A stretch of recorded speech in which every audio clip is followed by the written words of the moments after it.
نداء الحق صوت قد شجاني بسم الله الرحمن الرحیم. الحمد لله و صلاة و السلام علی حبیبنا و مولانا رسول الله و علی آله و صحبه و من والاه. سلام و صد سلام بر شما حاجیانی که با قلبتون به حجید یا حاجیانی که توشه برگرفتید و عازم سفر هستید یا هم که به دیار مقدسه رسیدید و ما رو تو موبایلاتون و در اینترنت و در واتساپاتون دارید. در هر حال خوشحالیم که باز خداوند متعال به ما فرصتی داد تا بیاییم و با هم بعضی از مفاهیم و درس هایی که در مکتب حج یاد میگیریم اینا رو با هم مرور کنیم. از جمله درس هایی که ما در حج گرفتیم، در حج خب حج هم مکتب توحید و یکتاپرستی، بزرگترین درس و ویژه ترین درس همون یکتاپرستی و ابراهیم شدن و توحید ابراهیمی است که ما از این عبادت بزرگ این رو گلچین میکنیم و میگیریم. همچنین در مورد اخلاص گفتیم، اخلاصی که از حج ما یاد میگیریم، تربیت ما بر انفاق فی سبیل الله، تربیت بر جهاد و تلاش، تربیت بر هجرت و تحمل سختی ها و اینی که دنیا یک جای گذرگاهی بیش نیست و شناخت هویت خودمون که آقا ما کی هستیم و چه وظایفی داریم، قضیه دیدن آیات و نشانه های بزرگ الهی که بیشتر به معجزه ها شبیهن و ربط دادن این امت به تاریخ بزرگ این امت و از آدم تا به خاتم و تا به روز ازل یک مفاهیمی است که از جمله مفاهیمی است که ما در حج اینها رو میگیریم. از جمله موضوعاتی که در حج باز یاد میگیریم از این مدرسه بزرگ اینه که به عبادت هامون اهتمام ویژه بدیم. در کل این مناسک حج ما نمیبینیم که یک حاجی بگه که آقا چرا این کارو کنم، چرا نکنم فلان، نه، همش چی بکنم، کی بکنم، بهترین وقتش کیه و میبینیم که چقدر اهتمام میده کی رسیدن به مکه مکرمه، از چه وقتی، از چه ساعتی بهتره که من عبادتم رو شروع کنم، طوافم رو چه وقت شروع کنم، از کجا بهتره شروع کنم، به مسعی برم، از کجا برم، چطور برم، از کجا بهتره و بهترین وقتش چیه، نمیدونم به عرفه رفتن، چه وقت رفتن، کی رفتن، در مزدلفه موندن، در مشعر حرام چه کار کردن. یک اهتمام ویژه هم و غم حاجی اینه که من حجم رو به بهترین وجه انجام بدم. از اینجا یاد میگیریم که در همه عبادت هامون باید چنین باشیم. عبادتی که ما انجام میدیم کمال بندگیمون رو میخوایم پیش خدامون به نمایش بذاریم، باید توش عشق باشه، شوق باشه، بفهمیم که چه کار داریم میکنیم و با لذت این کار رو انجام بدیم که در مقابلش خب از خداوند متعال اجر و پاداش زیاد میگیریم. وقتی صدقه میدیم دیگه نگردیم توی جیبمون همون اسکناس زشتر، خرابچه‌ر، همش پاره پوره شده، مچاله شده، اون رو بدیم به فقیر. قدیما انسان‌های صالح و نیک تا امروز هم چه کار میکنن؟ بهترین پول، بهترین اسکناس رو میگرفتن و تمیزترین رو توش عطر میزدن، بعد میدادن به فقیر که چی؟ که آقا من این دست فقیر محل عبادت صدقه است، محل عبادت زکات هست و زکات هم رکنی از ارکان دین هست، تماما مثل نماز. همونطوری که من به مسجد احتمام میدم، فرش مسجد رو، خوشبویی مسجد و نظافت مسجد، همونطور باید به دست فقیر که اینجا اگر مسجد مکان عبادت نماز هست، دست فقیر و نادار مکان عبادت صدقه است. در صدقه دادن هم ذوق داشته باشم، سلیقه به خرج بدم و همچنین در نمازم شیوه انجام نماز، شیوه و در همه عبادت ها، در صله رحم هم، در احوال پرسی از دیگران، در رسیدن به خانواده، دوستان، دید و بازدیدم، همه اینها باید ذوق و سلیقه داشته باشم، سربار نباشم. در لبخند زدنم، در همه تعاملی که در جامعه دارم، این رو از حج، این مدرسه بزرگ که وقتی من برمیگردم باید این یکی از صفات من باشه. و اگر هم خداوند فرصتی نداد و رفتم حج، نرفتم حج، به هر حال این مدرسه است و این درس هاست که ما باید اینها رو یاد بگیریم. از جمله درس های بسیار مهمی که در حج ما یاد میگیریم اینی که تعصب نداشته باشیم. دیدمون به زندگی، حتی به خود دین، یک دید بسیار تنگ نظرانه نباشه. تبعه به افراد فرق میکنه. ما دینداری های مختلفی داریم. یه افرادی هستند که عقل و درک و شعور بالایی دارن، اینها درس میخونن، مطالعه میکنن، با قرآن زندگی میکنن. اینها به یک مرحله میرسن که اون رو میذاریم اسمشو بذاریم دینداری ارزشی. یعنی چی؟ یعنی طرف میاد میفهمه که دین یعنی چی؟ دین یعنی شیوه زندگی به تمام کمال و جمالش. دین همونطوری که در مسجد دیندار هست، در بازار هم دیندار هست، در خانواده دیندار هست. همونطور که نماز رو از عبادت میدونه، همونطور صداقت رو، حلال خوری رو، وفا رو، به عهدش ایفا کردن، وفا به عهد و همه اینها رو از جمله دین میدونه. یه افرادی هستن که نه، اینقدر پخته نمیتونن باشن. به هر حال وضع زندگیشون، شیوه تربیتشون، نمیدونم تبعه شخصیتیشون، خصلت‌هاشون، اینا باعث میشه که اینا بیان یک دینداری مثلا سلوکی رفتاری رو انتخاب کنن. در نمیدونم محاسنش 20، در لباسش بهترین، حجابش بهترین، نمیدونم نماز شبش قضا نمیشه، روزه دوشنبه پنجشنبهش قضا نمیشه، ایام بیزش روزه است، همه اینها. اما میبینیم در کنار اینها در قضیه صله رحم مشکل داره، در قضیه رسیدن به همسایه مشکل داره، در نمیدونم صدقه دادن مشکل داره. این مفاهیم رو جزء از دین حفظ ندونسته. یه افرادی هستن که باز انفعالی دینداری میشن، یه ها جوگیر میشن، کسی حرفی زد، فلان زد، داغ کرد، چند روزی بهترین دیندار، بعد از اون میبینیم افت میکنه، به اصطلاح شل میشه و شاید اصلا نماز رو هم ترکش کنه. اینه که در حج ما یاد میگیریم که با هم بسازیم، در تعصب ها رو بذاریم کنار. در حج ما ببینیم حج داریم، چند نوع حج داریم؟ 3 نوع حج داریم. آقا یه حج قارن. حج قارن چیه؟ که من هم میرم حج میکنم، هم میرم عمره میکنم، یه احرام میبندم تا آخر که حجم تموم بشه این احرامم هست، عمره کردم تو همین احرامو نگه میدارم و حج میکنم. یه حج هست حج تمتع. حج تمتع چیه؟ آقا من میرم اول عمره میکنم، بعد احراممو در میارم، خیالم راحت میشه، لباسم رو میپوشم تا مناسک حج شروع بشه، بعد از اون باز احرام میپوشم و حجم رو انجام دادم. عمره کردم، تمتع کردم، یعنی راحت شدم، بعد حج کردم، این رو میگیم حج تمتع. یه حج افراد هست. آقا من وقت ندارم، من پولش هم ندارم، نمیخوام قربانی بدم و نمیخوام عمره کنم، در مستقیم اومدم رفتم حج و حج کردم. حج افراده. حالا ما تو حج نمیبینیم که یکی از حاجی ها به دیگری بگه آهای افرادی از من یاد بگیر، متمتعم، یا تمتعی بیاد یا قرانی بیاد بگه تمتعی رو باش، این چیه که تو داری؟ من حجم قرانه، من قرانی هستم. یا افرادی بیاد اونا رو طعنه بذاره و مسخره کنه. میبینیم که اینا نیست.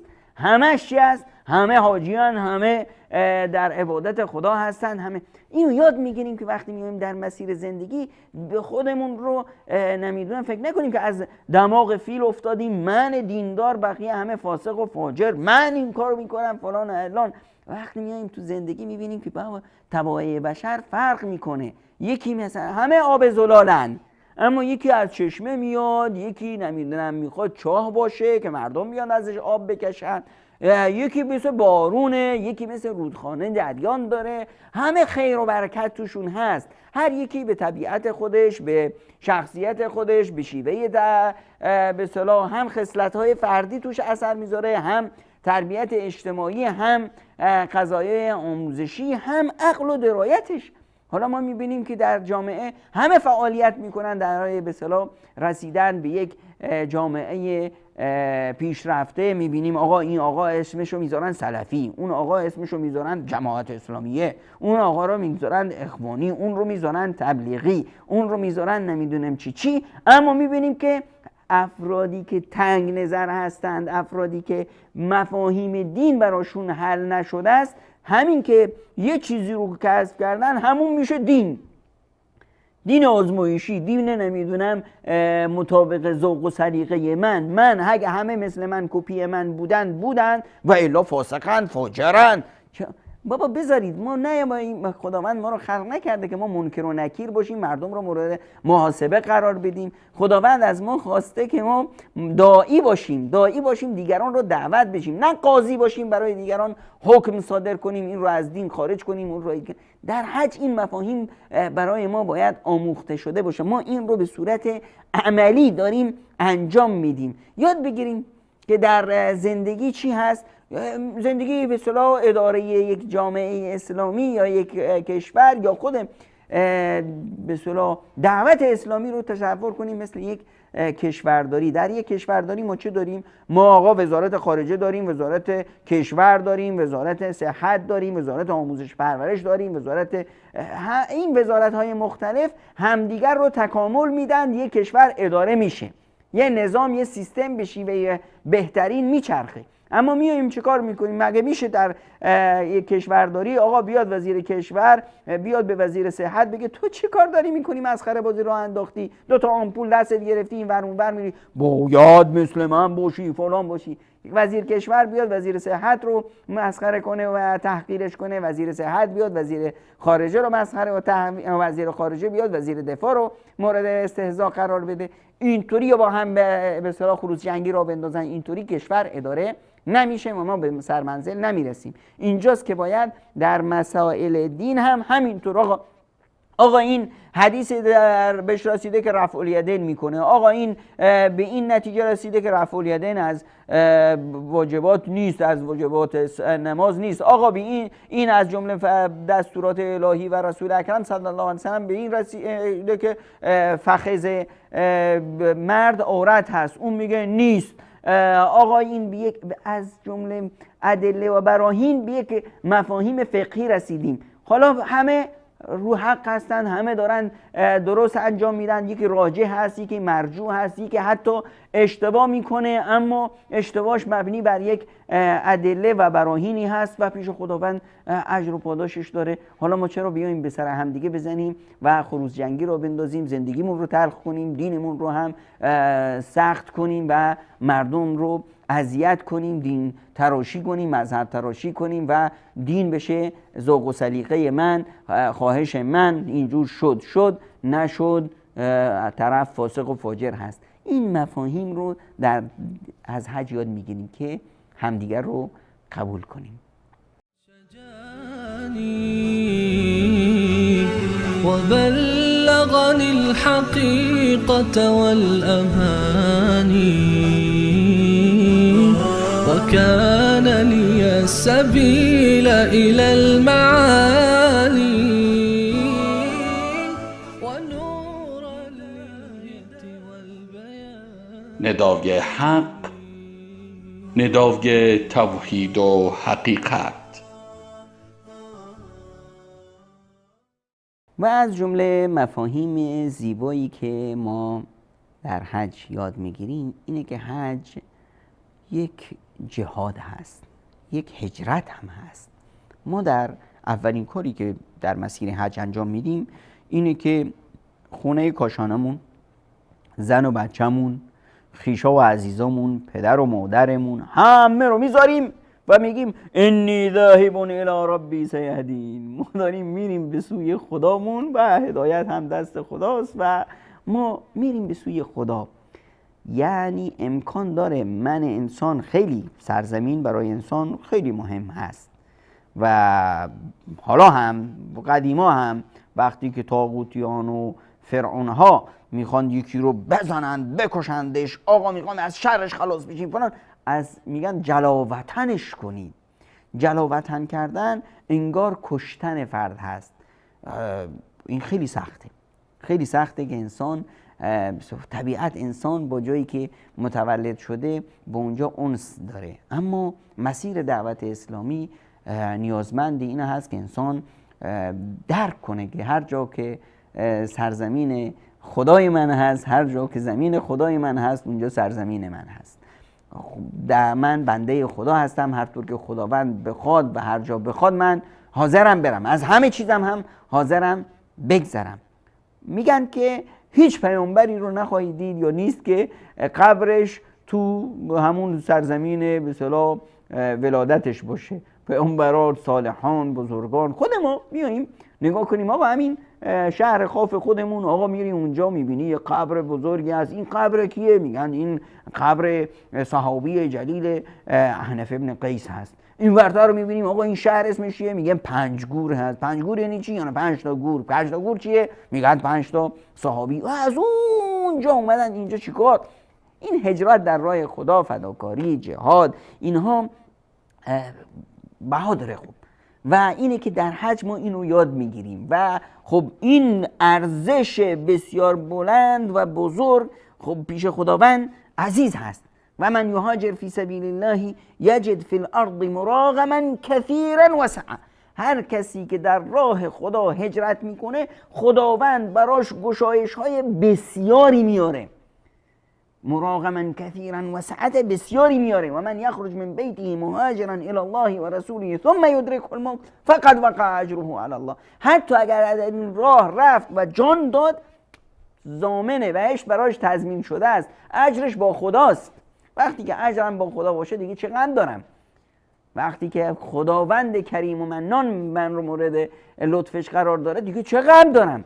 اینه که این حج به ما یک آموزش میده که اگر فردایی بعد از حج که من رفتم این آموزش رو گرفتم، یا منی که با قلبم میرم به حج، احساس میکنم که منم میتونم مثل ابراهیم هجرت کنم، منم میتونم مثل پیامبر هجرت کنم، منم میتونم مثل نوح و لوط و موسی و یوسف و همه پیامبران هجرت کنم و در راه خدا همه چیزم رو فدا کنم.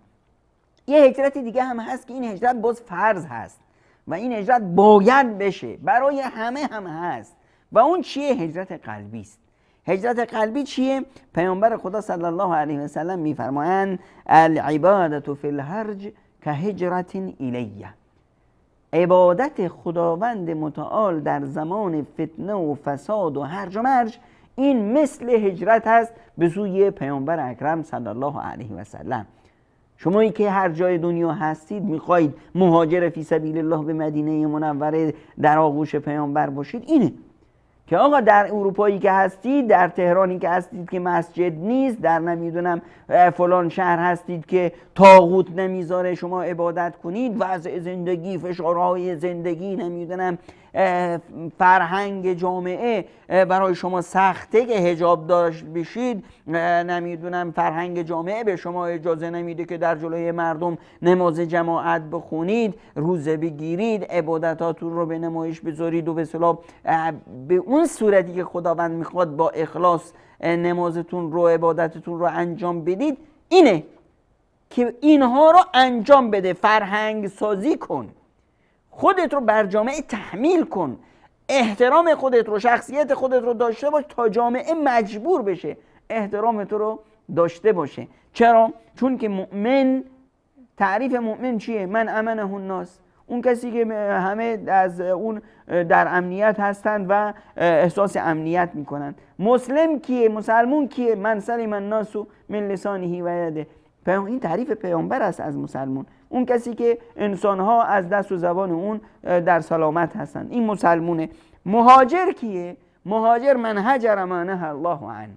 مهاجر اون کسی که ترک کنه هر آن چیزی که خداوند از اون منع کرده، اون رو نهی کرده، من اون رو ترک میکنم، پس من مهاجر هستم. یه مهاجر پس با قلب داریم، یه مهاجر فیزیکی داریم که عملاً به هجرت میاد، از خانه گاشانه و سرزمینش هجرت میکنه. حالا دیگه نه به من بگو که آقا من تو تهرانم تازه مسلمون شدم، تو نمیدونم اردبیلم مسلمون شدم، تو قزوینم مسلمون شدم، نمیتونم چطور نمازم رو بخونم، اذیتم میکنم، فلانم میکنم.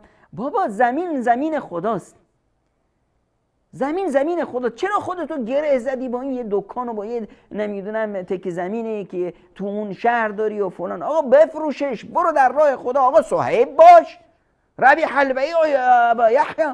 صهیب وقتی میخواست هجرت کنه در راه خدا، اومدن کفار مکه جلوشو گرفتن. کجا آقا؟ تو یه بدبخت بیچاره سالوکی بودی، اومدی اینجا نون به خوردن نداشتی، دستت به دهنت نمیرسید، تو مکه ما پولدار شدی، میلیونر شدی، الان میخوای که به اصطلاح و این ثروت رو برداری بریم مدینه؟ نمیذاریمت.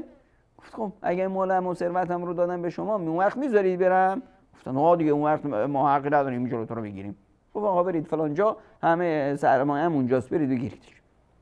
وقتی میاد پیش رسول خدا صلی الله علیه و سلم، مهاجر، پیامبر خدا صلی الله علیه و سلم لبخند میزنن، تو صهیب جان رو به آغوش میگیرن، میگن ربح البیع یا ابا یحیی، خوش به حالت ابا یحیی، پیروز شدی، تویی که کسب کردی.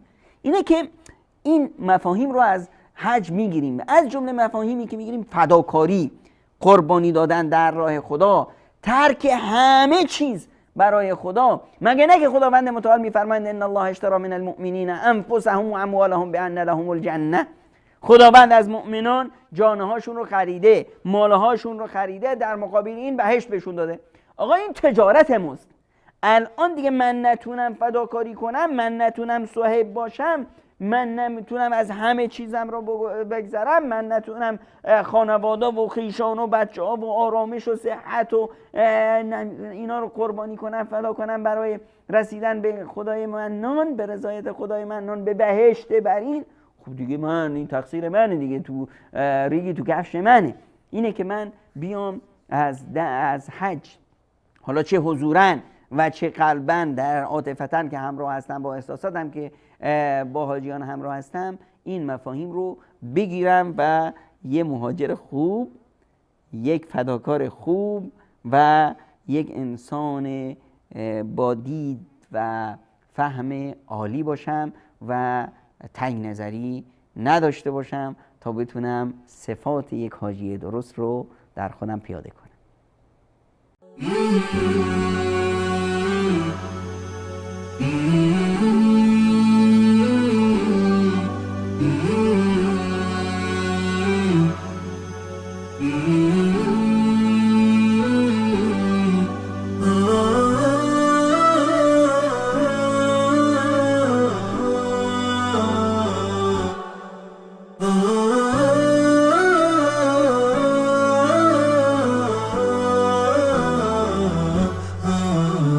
نداء الحق صوت قد شجاني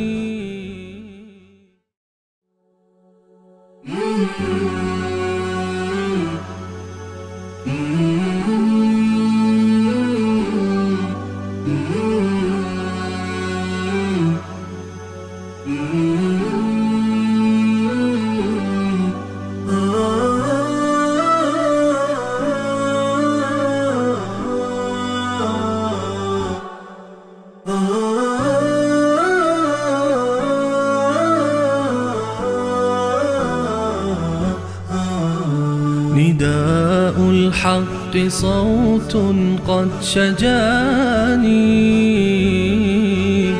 وبلغني الحقيقة والأماني وكان لي السبيل إلى المعالي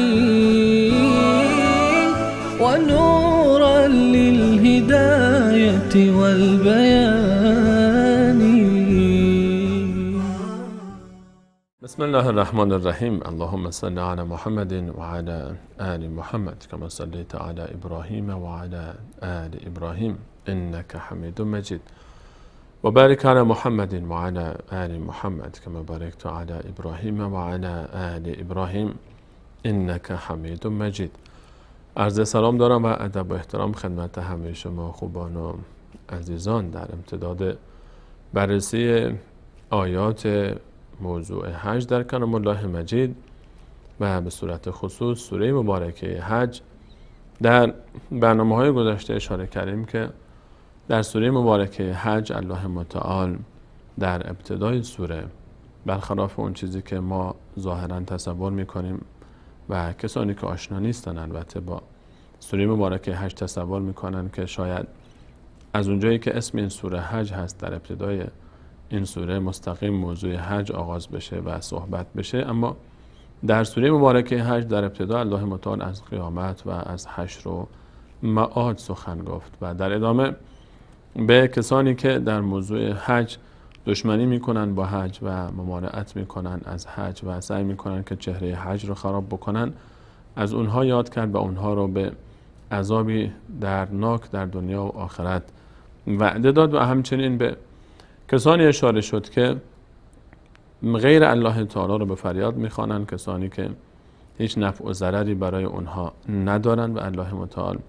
اینها رو هم در گمراهی بسیار دور از حق و حقیقت معرفی نمود و مثالهایی زد الله متعال که آیا اینها نمیبینن که آسمان و زمین و هر آن چیزی که در آسمان و زمین است، از ستارگان و از ماه و خورشید و از کوهها و از درختان و حیوانات و بسیاری از انسانها برای الله تعالی فقط سجده میکنند و فقط او را میخوانند و این عده رو الله متعال فرمود که پیوسته دو گروه حق و باطل، دو گروه توحید و غیر توحید همیشه با هم در بحث و مجادله هستند و الله متعال کسانی رو که موحد نیستن وعده داد به عذاب دوزخ و عذابهایی که در دوزخ هست به شکل‌های مختلف و بشارت داد موحدین رو به بهشت و نعمت‌های پاک الله متعال و اون نعمت‌هایی که در بهشت برای اونها مهیا ساخته.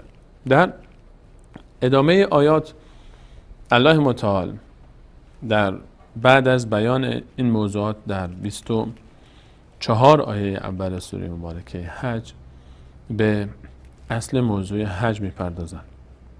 گویی که اونها مقدماتی است برای این موضوع که انسان کسی که برای حج میره از شرک باید خالی باشه، از کفر باید خالی باشه، از دشمنی با خانه کعبه و الله متعال خالی باشه و آمادگی برای قیامت بگیره و آمادگی برای روز جزا و معاد بگیره و به همین خاطر ما میبینیم که حاجی وقتی که به حج میره کفن میپوشه و لبیک گویان حرکت میکنه که کفن همون نماد آمادگی برای قیامت است و لبیک و شعار لبیک نشان از توحید و نشان از رد شرک و کفر و اخلاص برای الله متعال است.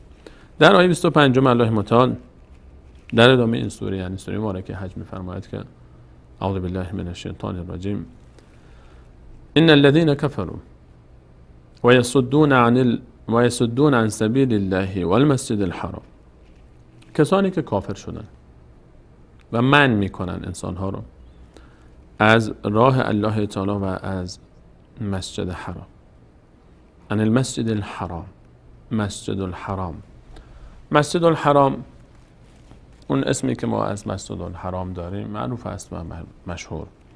ما بیت الله الحرام داریم که خانه الله تعالی است که حرام است و این حرام به معنای حرمت داشتنه که حرمت خاصی داره از طرف الله متعال و علاوه بر اون ما مسجد الحرام داریم که مسجد الحرام هم منطقه مسجدی است که بیت الله الحرام در اونه و بلد الحرام داریم که مکه مکرمه است و مشعر الحرام که همه اینا حرام هستن. مسجد الحرام به این خاطر مسجد الحرامه که در اون بیت الله الحرام هست. بیت الله خانه کعبه، خانه کعبه خانه الله تعالی است. درسته که هر مسجدی خانه الله تعالی است، اما مسجد الحرام خونه‌ای که خود الله تعالی انتخاب کرده بقیه مسجدهای روی زمین رو بندگان انتخاب میکنن که اینجا مسجدی باشه، اونجا خانه الله باشه. همه مساجد الله خانه الله تعالی هستن و ان المساجد لله، همه مساجد برای الله تعالی هستن و هر مسجدی میتونه خانه الله حساب بشه. اما فرق خانه الله کعبه، مسجد الحرام با مسجدهای دیگه در چیه؟ که مسجد الحرام رو، که بیت الله رو، که این خانه الله رو خودش انتخاب کرده که اینجا باید باشه، خودش جاش رو انتخاب کرده که اینجا باید باشه و خودش اینجا رو برگزیده. اما در مسجدهای دیگه انسان‌ها انتخاب کردن که اینجا مسجدی باشه و این رو به عنوان بیت الله انتخاب کردن.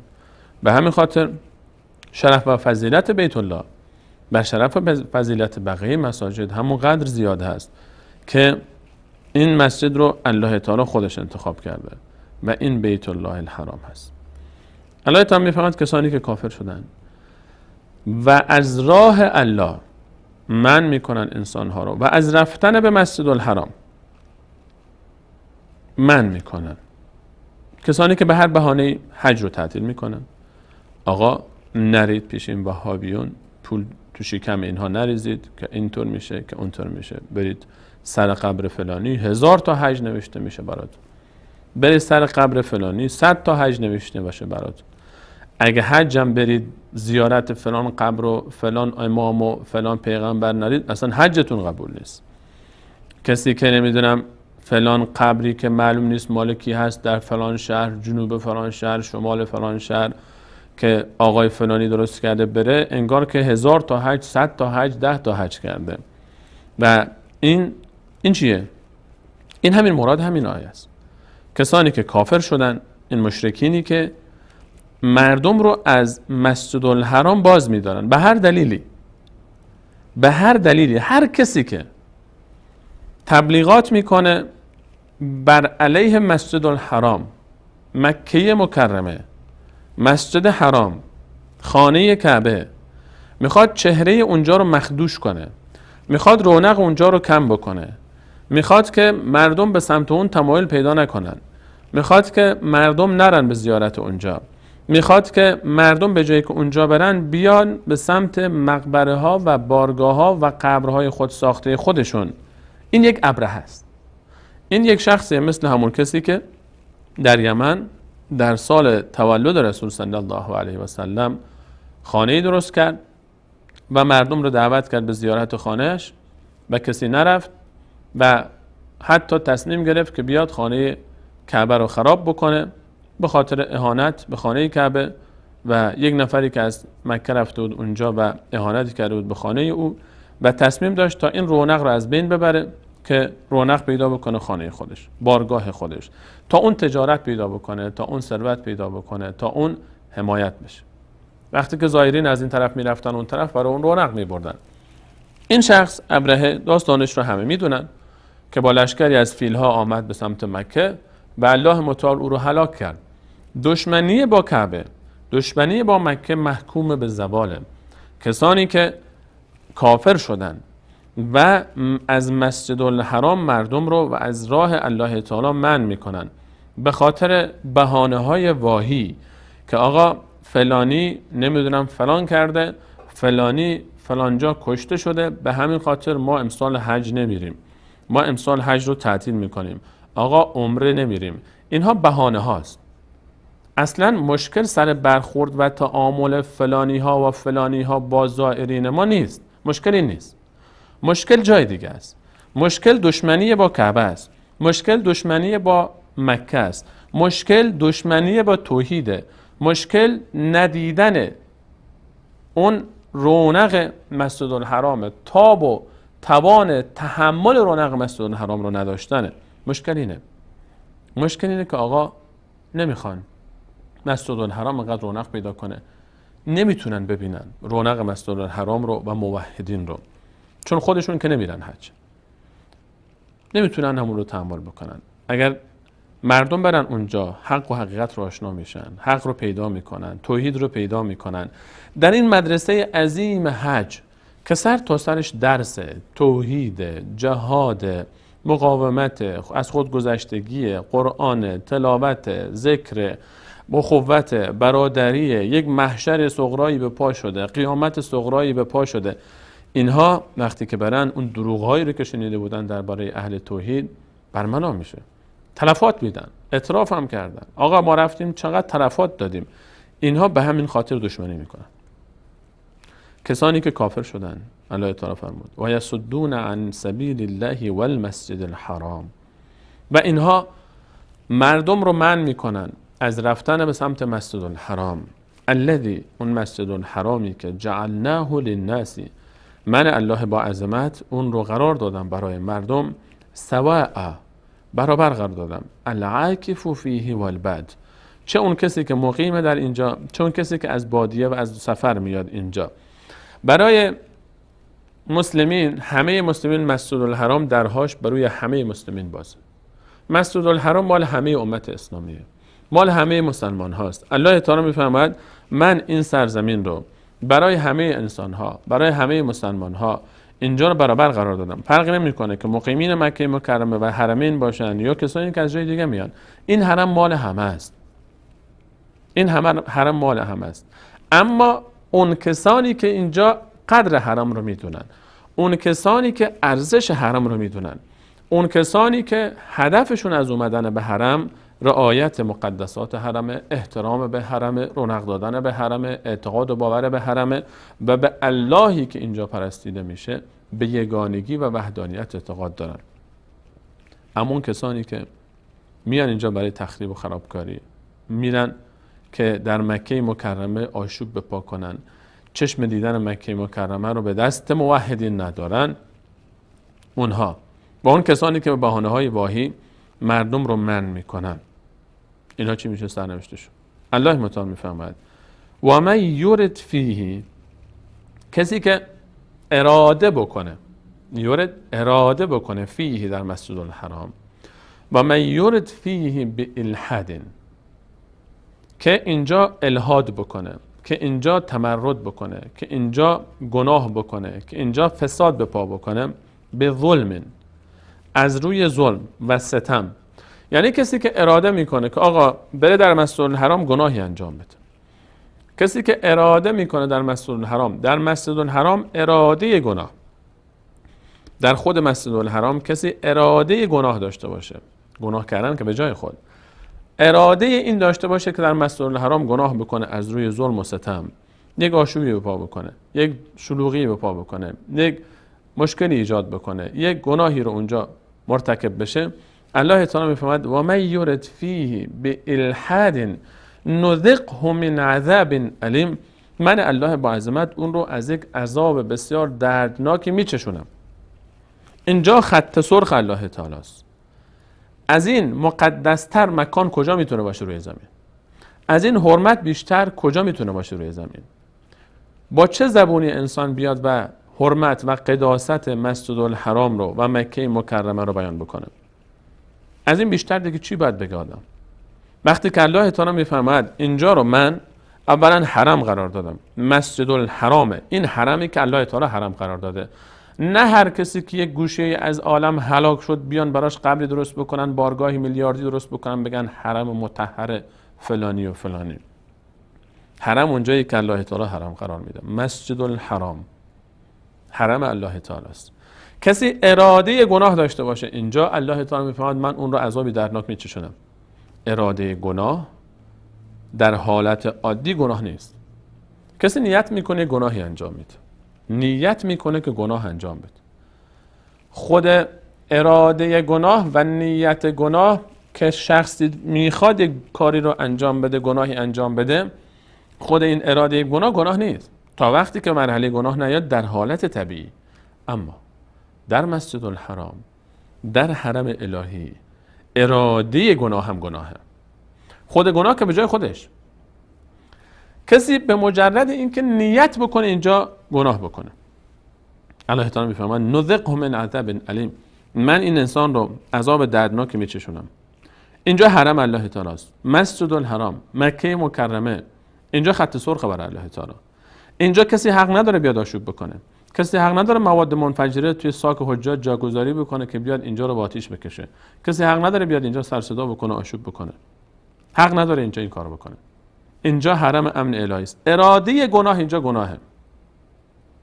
اراده گناه اینجا گناهه. چرا که اینجا مسجدیه که خود الله تعالی اینو انتخاب کرده.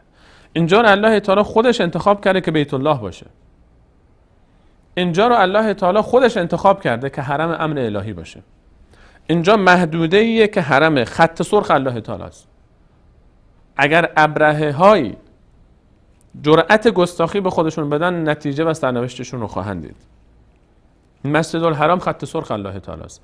هر کسی که به قصد تخریب مسجد الحرام، اهانت به مسجد الحرام، آشوب پاک کردن در مسجد الحرام و مکه، اونجا برای مشکل ساختن به مکه مکرمه و مسجد الحرام و حرکت زوار نقشه‌ای بکشه، حرکت بکنه، قلمی برداره، فکری داشته باشه، در ذهن خودش فکری داشته باشه، هر کسی که برای دشمنی با مسجد الحرام حرکتی میکنه، چه در عمل، چه در زبان، چه در قلم، حتی قبل از اینها اون کسانی که میان روی منبرها و شروع میکنن میگن مسجد الحرام نگو بگو باغ وحش، الله تعالی میفهمد مسجد الحرام برای من خط سرخ، اراده گناه اینجا جرمه. و یک حیوانی میاد اون موقع مسجد الحرام رو مثل خانه خودشو هم نوعان خودش فرض میکنه و اون چیزی که شایسته خودشو، مکان خودشو، هم مکتبهای خودش هست به مسجد الحرام نسبت میده. این انسان اگر کافر و ملحد نیست، اگر دشمن الله تعالی نیست، چی میتونه باشه؟ غیر از این چی میتونه باشه؟ مسجد الحرام الله تعالی میفرماید هر کسی چشم دیدن رونق مسجد الحرام رو نداره، هر کسی به فکر نقشه کشیدن برای تباهی در مسجد الحرامه، هر کسی به فکر خلل ایجاد کردن در کار زوار در مسجد الحرامه، هر کسی که بر علیه مقدسات در مسجد الحرام در مکه مکرمه صحبت میکنه، هر کسی که روی منبرها، نه تنها در روی منبر، در روی کاغذ، نه تنها روی کاغذ، در دل خودش بر علیه مسجد الحرام نقشه میکشه، نذقه من عذاب علیم، من الله با عظمت این رو از عذاب دردناکی میچشونم بهش، عذاب دردناکی من به این آدم میدم. هر کسی که میخواد با دروغهایی که از پیش خودش میبافه و اماکن دیگری رو روی زمین که بت کده هایی بیش نیستن، شرک کده هایی بیش نیستن، اونها رو بر مسجد الحرام، اینها رو برتری بده، زیارت اونها رو، رفتن اونجا رو، تا بخواد رونق مسجد الحرام رو کم بکنه، رونق مسجد الحرام رو بیاره پایین، الله تعالی میفهمد نذقه من عذاب علیم. ان الذين كفروا، کسانی که کافر شدن، و یصدون عن سبیل الله و المسجد الحرام، از راه الله تعالی و مسجد حرام که راه الله تعالی است، که بهترین راه برای رسیدن به رضایت الله تعالی است، من میکنم. اون مسجد الحرامی که برای همه انسان ها، مسلمانان یکسانه، این مسجد الحرام رو من میکنن مردم برن و در پی این هستن، در دلشون حتی اراده این داشته باشن که اونجا گناهی انجام بدن، اونجا آشوبی بپا کنن، نقشه هایی دارن. نذقه من عذاب علیم، الله متعال میفهمد من اینها رو عذاب بسیار دردناکی میچشونم. اینجا مسجد الحرامه، اینجا خط سرخ الله تعالی است. چرا اینقدر روی مسجد الحرام الله متعال تاکید میکنه؟ سوره مبارکه حج، یک سوره به اسم حجه. کدوم سوره به اسم فلان قبر و فلان زیارت و فلان ولی و فلان نبی و فلان شکل و کاری که شما مشرکین ادعا میکنید هست، برای اثبات آن چیزی که شما ادعا میکنید که از حج بهتره، از حج والاتره، زیارتش از حج بیشتره. الله متعال انقدر تاکید داره روی مسجد الحرام چون قلب امت اسلامی است، چون اینجا مرکزه، چون اولین عبادتگاهی است که برای انسانها در روی زمین ساخته شده، چون اینجا مرکز توحیده. طبیعی هم هست که مشرک چشم دیدن اینجا رو نداشته باشه. اگه ابرهه نمیتونه تحمل بکنه رونق کعبه رو، اگه ابرهه ها نمیتونن تحمل بکنن رونق کعبه رو، به خاطر اینکه منافعشون به خطر میفته، به خاطر اینکه اینها میخوان افسار پیروانشون دست خودشون باشه، هر وقت میخوان از مالشون به اسم خمس و فلان و فلان و ناموسشون به اسم صیغه و فلان و فلان استفاده کنن. مسئله فقط همینه. یک بازاره که مسجد الحرام این بازارها رو، این بارگاه های خود ساخته که بازارهایی است، برای اونها اینها رو همه از بین میبرن، همه اینها رو تباه میکنن. الله متعال فرمود کسانی که چشم دیدن مسجد الحرام ندارن، چشم دیدن رونقش رو ندارن، مردم رو به بهانه های واهی، به خاطر اهداف سیاسی خودشون، به خاطر اینکه نمیخوان مردم از حقیقت آگاه بشن، به بهانه های مختلف از رفتن به مسجد الحرام منع میکنن و به دنبال این هستن تا نقشه بکشن که رونق مسجد الحرام رو کم بکنن و در منابر و در غیر منابر، بلکه در قلب‌های خودشون حتی به دنبال این هستن تا با دروغ و با کذب و با بهتان بیان و اماکن دیگری رو بر مسجد الحرام برتری بدن. اینها انسان‌هایی هستند که الله تعالی می‌فرماید نذقهم من عذاب الیم. من اینها رو، کسانی که اماکن دیگری رو، فضیلت اونها رو در عبادت، در قداست بر مسجد الحرام بهتر میدونن، نذقهم من عذاب الیم، من اینها رو از عذاب دردناکی میچشونم. چرا که اینجا یادگار ابراهیمه، چرا که اینجا اولین خانه است که برای عبادت انسانها در عالم آفریده شد. اجازه بدید که آیات بعدی رو در برنامه بعد به همراه شما عزیزان مروری داشته باشیم تا بهتر برای ما واضح بشه قداست این مکان و اهمیت این مکان و عظمت شعائر الهی، من جمله حج و عمره که در مسجد الحرام و مشاعر مقدسه مکه مکرمه، ام القرای جهان اسلام، پای تخت امت اسلامی برگزار میشه. از اینکه تا این لحظه برنامه خودتون رو یاری کردید تشکر میکنم و تا برنامه بعد همه شما عزیزان رو به الله متعال میسپارم.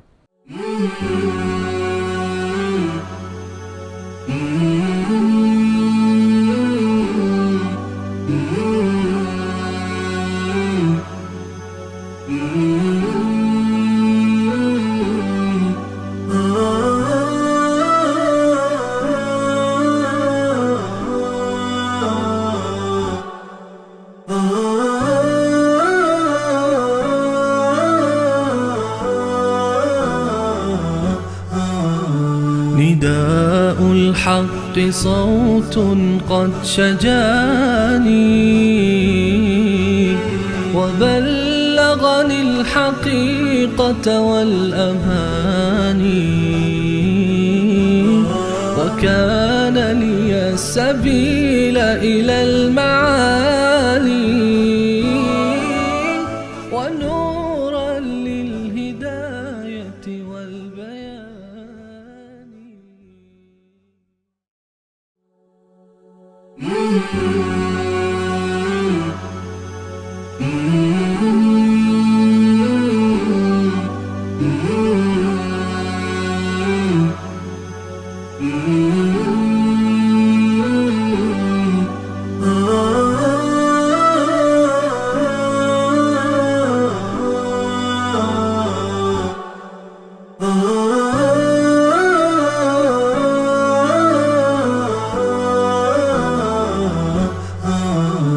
نداء الحق صوت قد شجاني وبلغني الحقيقة والأماني وكان لي السبيل إلى المعالي. الحمد لله رب العالمين والصلاة والسلام على نبينا محمد وعلى آله وصحبه أجمعين. در جلسه گذشته درباره برخی از ارکان حج مطالبی رو خدمت شما بیان کردم، درباره احرام، درباره طواف و سعی میان صفا و مروه. در جلسه امروز انشاءالله میپردازیم به بیان یکی دیگر از ارکان حج که وقوف به عرفه هست. وقوف عرفه یعنی ماندن و وقت گذراندن در میدان عرفات در روز 9 ذوالحجه و این یکی از ارکان حج هست و بلکه یکی از مهمترین ارکان حج هست که از جانب رسول الله صلی الله علیه و سلم در این زمینه تأکیدات ویژه‌ای نقل شده. حداقل مدتی که یک حاجی باید در عرفه بماند تعیین نشده، ولو اینکه چند لحظه قبل از طلوع فجر روز عید باشد، اگر قبل از این وقت حاجی بتواند خودش را به صحرای عرفه برساند و لحظاتی را در آنجا توقف بکند، این وقوف عرفه به عنوان یکی از ارکان حج از وی ادا شده. در این زمینه آیاتی هست از قرآن کریم و احادیث رسول الله صلی الله علیه و سلم هم در این زمینه کاملا صاف و شفاف هستند. الله متعال می فرماید ثم افیضوا من حیث افاض الناس، خطاب به مسلمانان هست که دستور می دهد از جایی که مردم برمیگردند شما هم برگردید. حضرت عایشه رضی الله تعالی عنها میگوید که این آیه درباره قریش نازل شد. قریش عادت داشتند در زمان جاهلیت وقتی که به حج می رفتند برای خودشون یک امتیاز و برتری قائل بودند که بقیه حجاج که از جاهای دیگر می آمدند وقتی که می رفتند در روز 9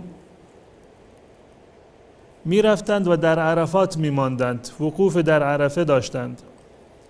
اما خود اهل مکه و قریش چون که خود را برتر می دانستند به عرفات نمی رفتند و فقط در مزدلفه می ماندند و در روز 10 از مزدلفه دوباره برمی گشتند می آمدند به منی.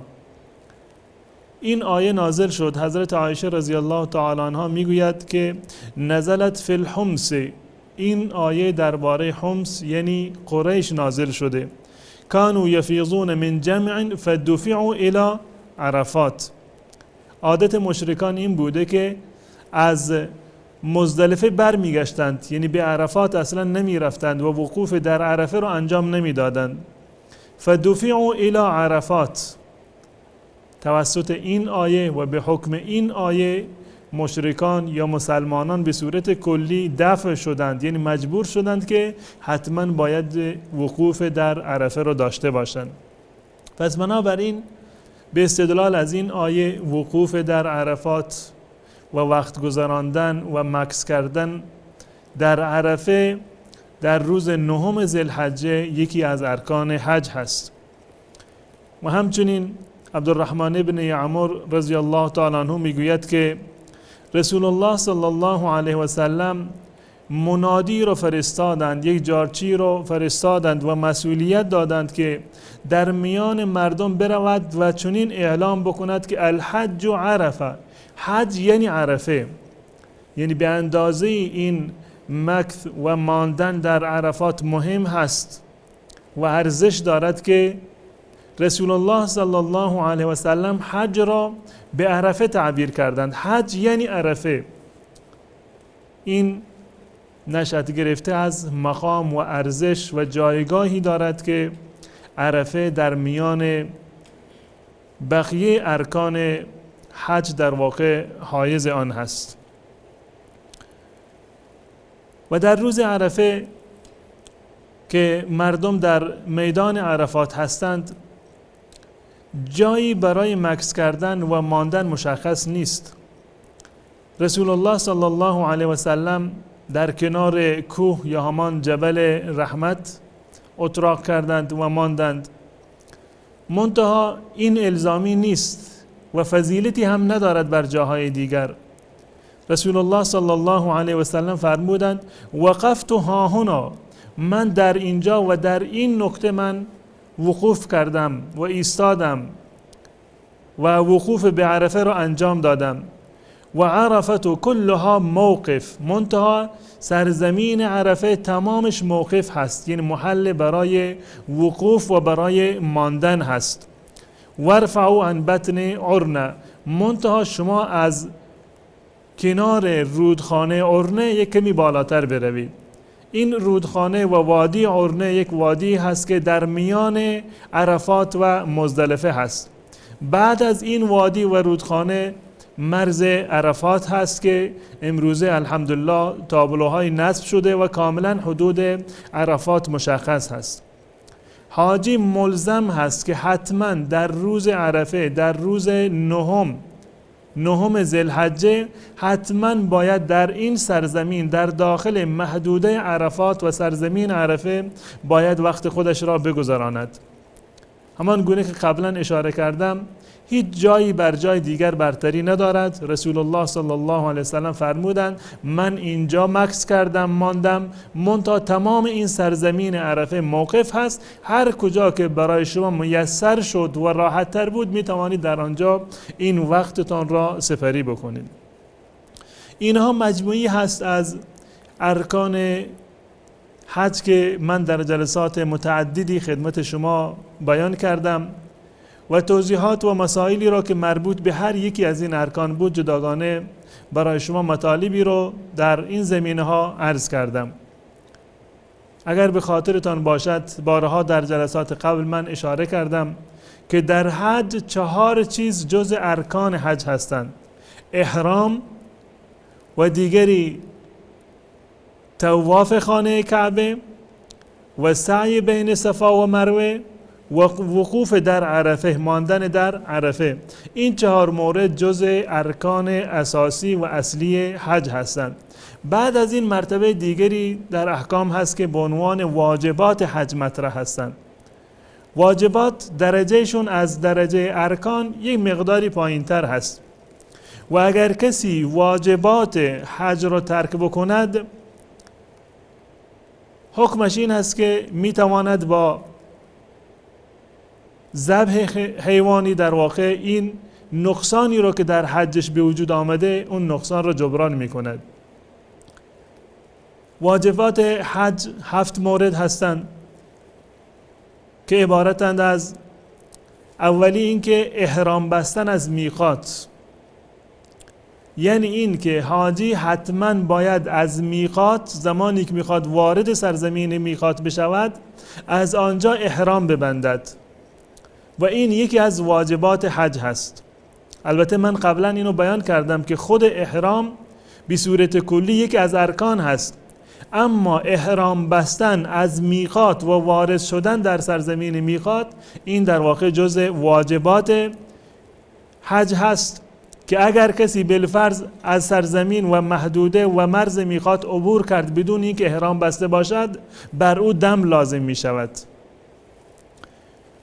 و واجب دوم وقوف در عرفه هست تا غروب شمس، یعنی تا زمانی که آفتاب غروب نکرده حاجی حق ندارد که از سرزمین عرفات خارج بشود. با طلوع فجر روز 9 حجاج باید از منی حرکت بکنند، بروند در سرزمین عرفات، نماز ظهر و عصر رو در اونجا میخوانند و تا غروب آفتاب واجب هست که در سرزمین عرفات باید باقی بمانند.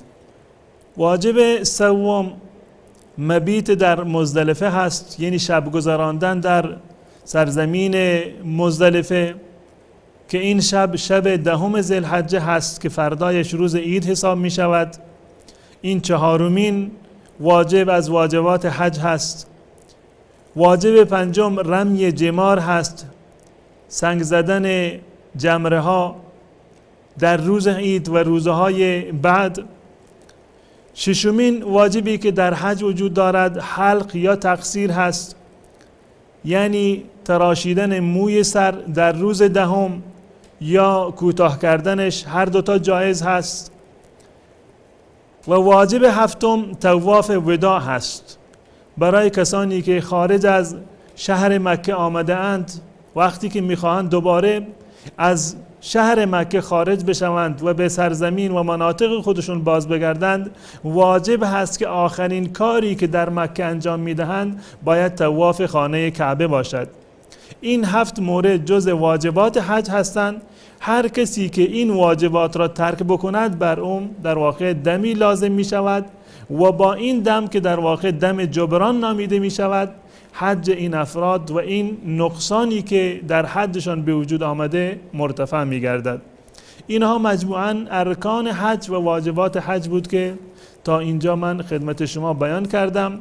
بعد از این انشاءالله در جلسات بعد میپردازیم به ترتیب اعمالی که انسان در حج انجام میدهد و زمان و کیفیت این اعمال.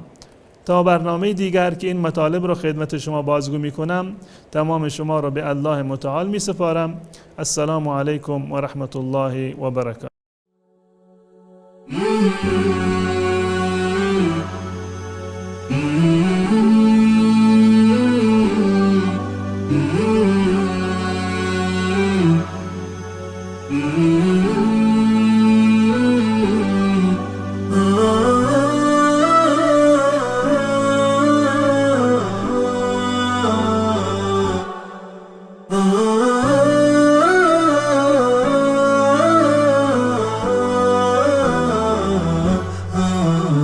نداء الحق صوت قد شجاني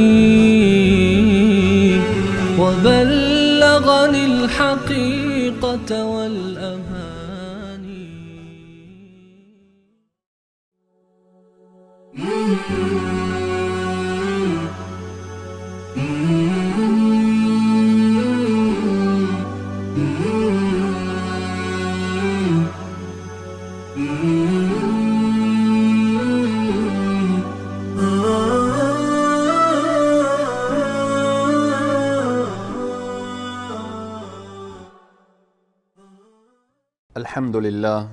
الحمد لله رب العالمين، والصلاة والسلام على رسوله محمد وعلى آله وأصحابه ومن تبعهم بإحسان إلى يوم الدين. قال الله تبارك وتعالى في القرآن العظيم: فأعوذ بالله من الشيطان الرجيم فإذا عزمت فتوكل على الله. صدق الله العظيم. خدمت همه عزیزان و دوستداران و علاقمندان برنامه درس‌های از حج، السلام علیکم و رحمت الله تعالی و برکاته. همه شما عزیزان و بزرگواران را در این برنامه خوش آمدید میگویم. الله سبحانه و تعالی را سپاس گذاریم که برای من و شما توفیق بخشید تا اینکه چند لحظه از لابلای قرآن و احادیث گوهربار نبی کریم صلی الله علیه و سلم ما دروس و فواید و حکمت هایی که در حج نهفته هست ما بفهمیم و بدانیم. یکی دیگر از درس هایی که حاجی از این سفر مبارک میگیرد توکل هست. خود توکل جایگاهش، فضائلش و ثمرات و فوائدش در قرآن و در احادیث گوهربار نبی کریم صلی الله علیه و سلم بیان شده. الله سبحانه و تعالی می فرماید: فاذا عزمت فتوکل علی الله. وقتی که عزم کردی و اراده کردی، بعد از عزم و اراده توکل به الله سبحانه و تعالی داشته باش. یعنی مثلا بحث ما پیرامون حج هست. وقتی که نیت کردید و اراده نمودید که حرکت کنید به طرف سرزمین دوست، حالا در این سفر آن توشه‌ای که لازم هست تو بر می دارید، از غذا و از آذوقه و از سرمایه و از آنچه که لازم هست، همه اینها را وقتی مهیا کردید و عزم و اراده محکم طرف این سرزمین نمودید، حالا بعد از همه عزم و اراده و همه امکانات فراهم شد، حالا دیگه با توکل حرکت بکن به طرف سرزمین دوست. مسئله توکل چنان مسئله مهم است که میبینیم انبیاء علیهم السلام، نبی کریم صلی الله علیه و سلم و سایر انبیاء، با آن هم که دروازه وحی بر رویشان باز بود،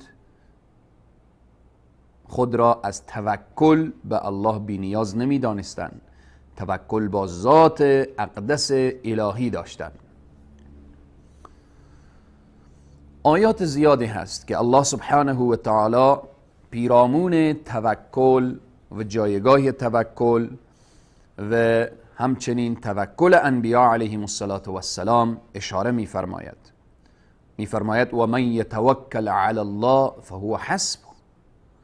کسی که توکل با الله سبحانه و تعالی داشته باشد، الله برایش کافی است. در تمام امور الله برایش حامی، پشتیبان.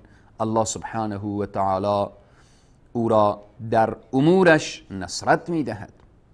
حضرت هود علیه السلام چی میگوید؟ اینی توکلت علی الله، من توکل با الله سبحانه و تعالی دارم.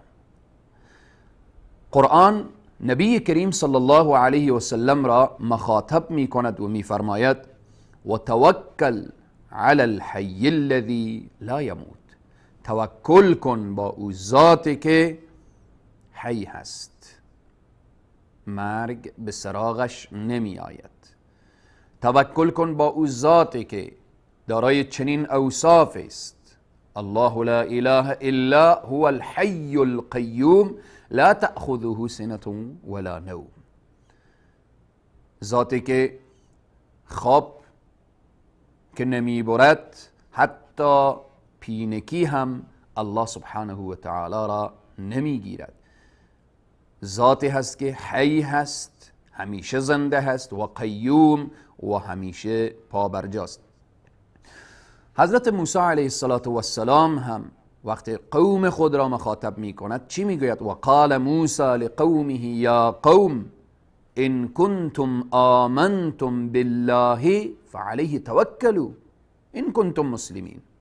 ای قوم من، شما وقتی ایمان می آورید، مؤمن بودنتان و مسلم بودنتان بر اینه که شما توکل با ذات اقدس الهی داشته باشید.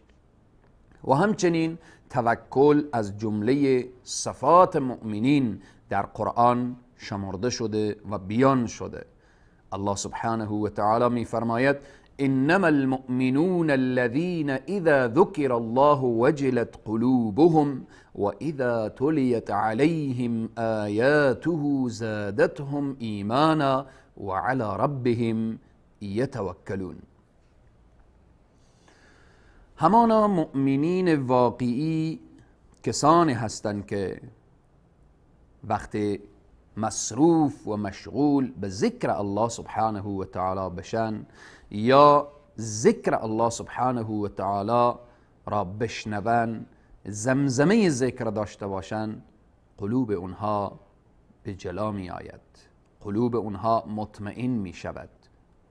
الا بذکر الله تطمئن القلوب. و همچنین هنگامی که تلاوت قرآن را داشته باشن و بشنون و برای اونها تلاوت بشه، زادتهم ایمانا، بر ایمان اونها افزوده میشه، ایمان اونها قوی میشه. صفت دیگر و علی ربهم یتوکلون. مؤمنین واقعی بر پروردگار خیش توکل دارن. حالا تو حاجی محترم وقتی حرکت میکنی طرف سرزمین دوست، درس توکل را در این سفر میآموزی. این توکل هست. خانه خود را، زندگی خود را، وطن خود را، جایگاه خود را، تجارت خود را، زراعت خود را، همه را کنار میگذارید و حرکت میکنید به سوی سرزمین دوست. پس این توکل تو را نشان میدهد. اگر خدای نخواسته هوش و فکر و حواس را به طرف خانه و زندگی و بالاخره تجارت و زراعت و کار و معامله و وطن داشته باشید، اینجا دیگه با صفت متوکل بودن، توکل به الله سبحانه و تعالی در وجودت رنگ و بوی کمتری پیدا می کند. در قرآن و در احادیث گوهربار نبی کریم صلی الله علیه و سلم پیرامون توکل آیات و احادیث زیادی داریم. حالا این سفر مبارک حج گفتیم قدم به قدم درس ها دارد. وقتی ما میگیم از حج درس توکل را می آموزید و یاد میگیرید، اینه که قرآن به صراحت کامل ابراهیم علیه السلام را برای ما اسوه بیان میکنه. قد کانت لکم اسوة فی ابراهیم والذین معه. ابراهیم برای شما اسوه هست، اسوه حسنه هست. والذین معه، کسانی که به همراه ابراهیم علیه السلام. پس ابراهیم علیه السلام چقدر توکل داشت. توکل ابراهیم علیه السلام لحظه که انسان فکر میکنه، آن هنگامی که ابراهیم علیه السلام به آتش میافتد که الله سبحانه و تعالی بر آتش صدا میکند قلنا یا نار کونی بردا و سلاما علی ابراهیم. الله هست که صدا می کند بر آتش که ای آتش سرد شو بر ابراهیم، نه آن سردی که از سردیش اذیت شود. ابراهیم علیه السلام به داخل آتش وقتی می افتد لحظه عجیبی است. در اینجا توکل ابراهیم علیه السلام را ببینید که چقدر با الله سبحانه و تعالی توکل دارد. توکل ابراهیم علیه السلام در اینجا اینه که وقتی ابراهیم به آتش می افتد، ملک مقرب پروردگار عالم می آید که اون را نجات بده. ابراهیم علیه السلام می گوید من دست نمی دهم. به خاطر چی؟ برای کسی که چون پروردگار عالم مرا می بیند و مرا نظاره می کند. و الله سبحانه و تعالی لحظه به لحظه مرا از قلب من و از فکر من از همه واقف هست. الله سبحانه و تعالی وقتی توکل این بنده خود را نسبت به ذات اقدسش مشاهده می کند، صدا می کند یا نار، ای آتش سرد شو بر ابراهیم، نه اون سردی که اذیت شود. توکل ابراهیم علیه السلام. ادامه بحث توکل و توکل ابراهیم علیه السلام که چیست بعد از میان برنامه انشاءالله بیان می شود.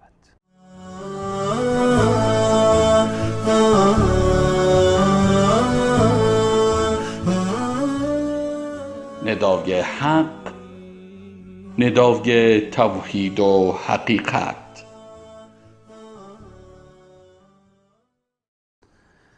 توکل ابراهیم علیه السلام. گفتیم ابراهیم علیه السلام در آتش افتاد، توکل با الله سبحانه و تعالی کرد و الله سبحانه و تعالی آتشی که سوزنده هست ابراهیم علیه السلام را نسوختاند. توکل دیگر ابراهیم علیه السلام، الله دستور داد که ای ابراهیم فرزند خود را در راه ما قربان کن. ابراهیم علیه السلام بدون چون و چرا برمیخیزد که فرزند خود را قربانی کند.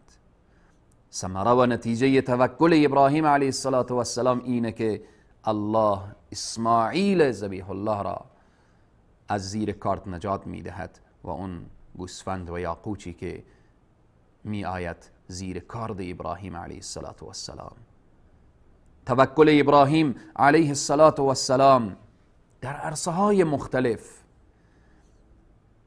ببینید حاجی محترم، من و تو میگیم ملت از ابراهیم خلیل الله داریم.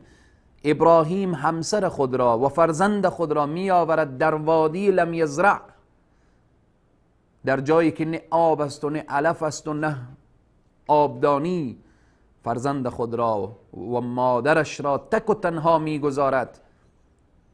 اوج توکل ابراهیم علیه السلام را مشاهده کن. اینه که قرآن میگه قد کانت لکم اسوة حسنه فی ابراهیم والذین معه. الله اکبر. جایگاه و مقام متوکلین، فواید توکل.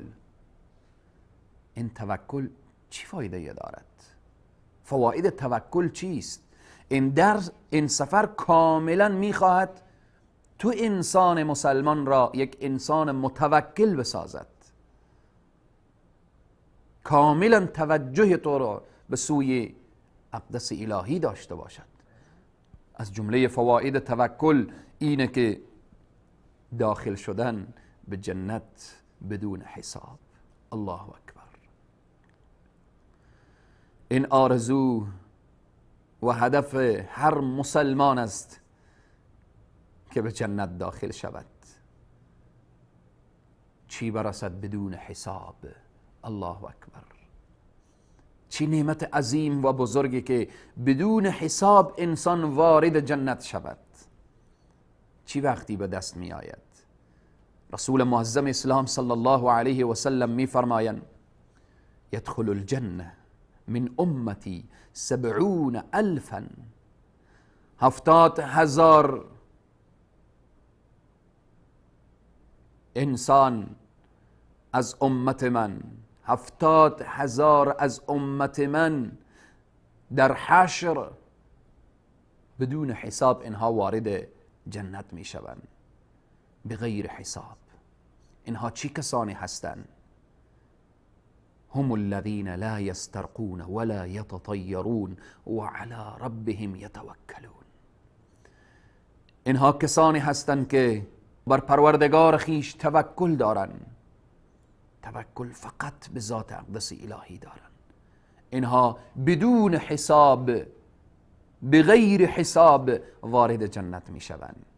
این سفر حج هست که تو خواهر و تو برادر را از زمره متوکلین قرار می دهد، چون عملا ثابت می سازید. توکل توست تجارت را ترک کردی، توکل توست زن و فرزند را ترک کردید، توکل توست زراعت و بیع و شراء و وزارت و ریاست و آمیریت و فلان و فلان و فلان و فلان، هر وظیفه‌ای که داشتید ترک کردید، آمدید احرام را پوشیدید و فریاد میزنید لبیک اللهم لبیک. این نشانه توکل هست. دوم، دوستی با الله سبحانه و تعالی نصیب می شود. وقتی توکل در زندگی انسان آمد، ان الله یحب المتوکلین، الله سبحانه و تعالی متوکلین را دوست دارد. سوم، توکل نشانه مؤمنین هست. وقتی توکل در زندگی آمد، اینجا میدانید که در حقیقت تو مؤمن هستید. انما المؤمنون الذین، در اخیر آیه میگه و علی ربهم یتوکلون. از جمله فواید توکل شجاعت و قوت برای انسان میبخشد. انسان متوکل انسان شجاع، انسان قوی، چون میداند که و من یتوکل علی الله فهو حسبه. کسی که توکل با الله سبحانه و تعالی بنماید، الله کافی است.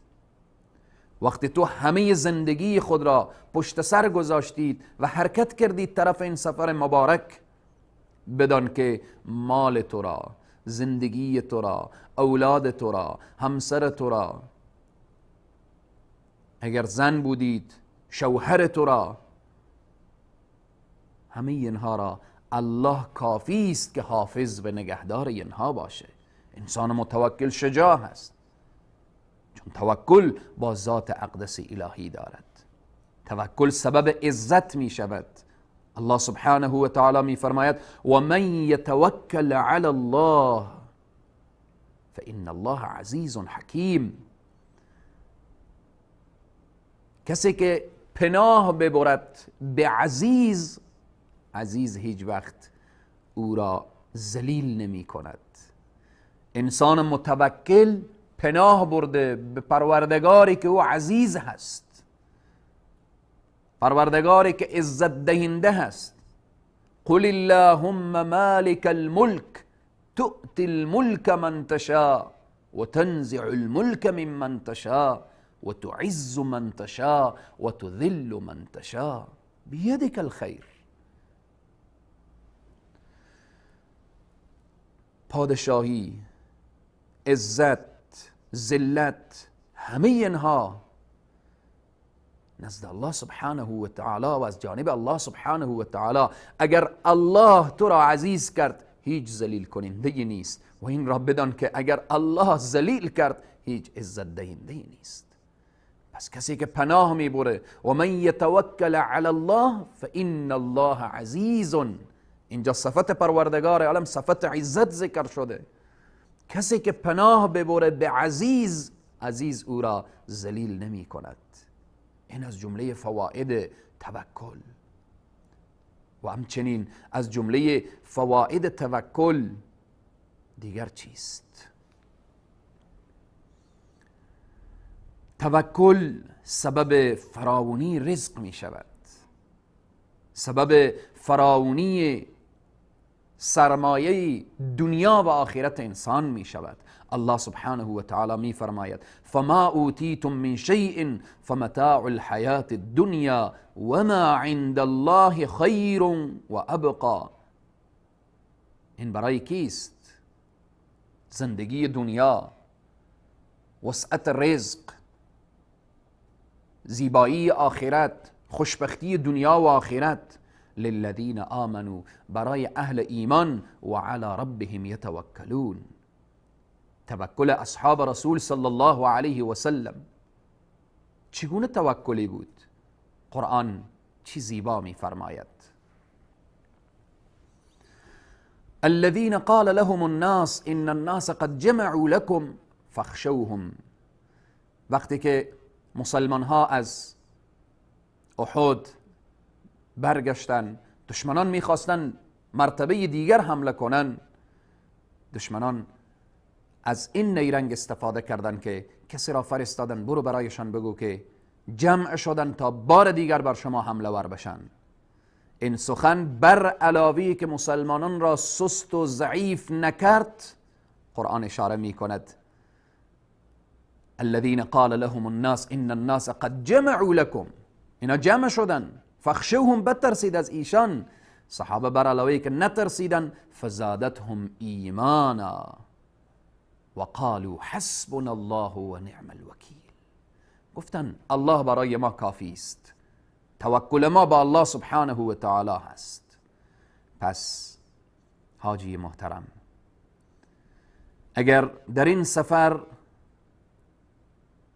توکل با الله سبحانه و تعالی پیدا نشد، خیلی مشکله که به جای دیگری پیدا شود. چون این سفر سفر است که درس توکل را برای شاگردان خود می آموزاند. اونها را از خانه و زندگیشان می کشاند بیرون و اونها را حرکت می دهد به سرزمین متوکلین، به سرزمین ابراهیم خلیل الله و به سرزمین اسماعیل ذبیح الله، به سرزمین نبی مکرم اسلام صلی الله علیه و سلم. بیا قدم خود را بگذار بر قدمگاه متوکلین تا اینکه تو هم جز متوکلین بشی. الله سبحانه و تعالی همه ما را جز متوکلین بگردانه، خصوصا حجاج عزیز و گرامی ما که از این سفر مبارک درس توکل را بگیرن. پروردگار عالم ما را جز کسانی بداره که بدون حساب وارد جنت بشیم. تا برنامه بعد شما را به خداوند کریم و رحیم می سپارم. و السلام علیکم و رحمت الله تعالی و برکاته. بسم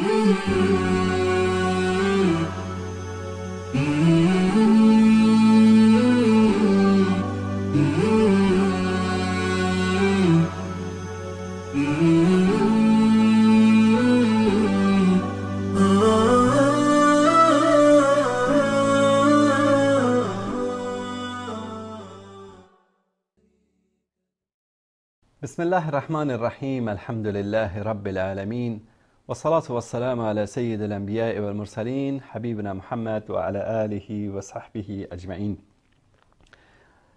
لبیک اللهم لبیک، لبیک لا شریک لک لبیک، ان الحمد و النعمة لک و الملک لا شریک لک.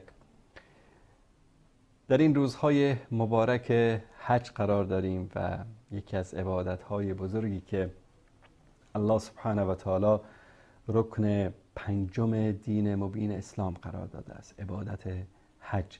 حج در 10 روز اول ماه مبارک ذوالحجه ادا می شود.